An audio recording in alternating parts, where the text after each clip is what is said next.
Actress and Democrat Ashley Judd hasn't decided if she'll run for Republican Mitch McConnell's Senate seat in Kentucky. But a conservative super PAC isn't waiting for her answer. Karl Rove's American Crossroads posted an online ad yesterday targeting Judd.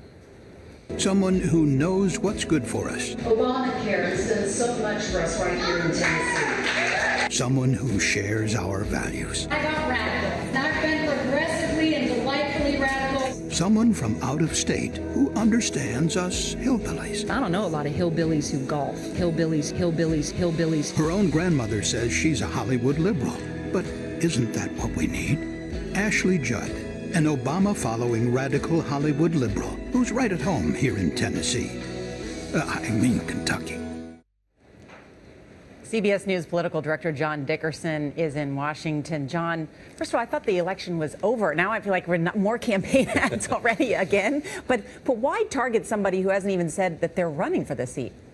Elections are never over. It's one thing that's striking about that ad. I mean, it doesn't just push one hot button. It's an entire dashboard of hot buttons, from liberal to Obamacare to Nancy Pelosi. This ad does a couple of things. One, conservatives complain about the media working against them. This uses the media in their cause. This ad's going to get a lot of coverage, even though it's just a web ad, because she's a celebrity. So for American Crossroads, it improves their reputation. There's a button to donate at the end of this web ad. It might bring in some money. But then also for Mitch McConnell, the Republican senator in Kentucky, this is a preemptive strike to knock back a possible opponent who would create a stir in the race, maybe makes her think twice about running. What's interesting about this, John, as you well know, is that Mitch McConnell may very well face primary opposition, and Karl Rove, who has a lot to do with how the money is invested, how the money is spent for American Crossroads, has said that he will target in some cases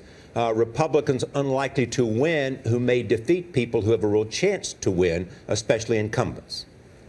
Right. So there are a couple of things going on here. For Mitch McConnell, there's an old cliche, you either run unopposed or you run scared.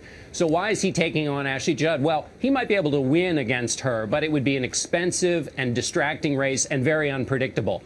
So they want to keep that from happening because Republicans have a chance to pick up the Senate with a lot of vulnerable Democratic candidates. So this kind of clears her. In terms of a Republican candidate who might run against McConnell, there's been a little rumblings of that, nothing more than a web ad from the right attacking McConnell for negotiating with the president on the debt limit deal. He's also hired Rand Paul's campaign manager in Kentucky. Rand Paul won against a handpicked candidate from Mitch McConnell in the last Senate race. So McConnell loves politics. He's not letting anything go to chance here. On the larger point of Karl Rove, yes, there is a question about how to get candidates who can actually win in these races. Republicans feel like they'd have control of the Senate if they'd run smarter races. John Dickerson, thanks.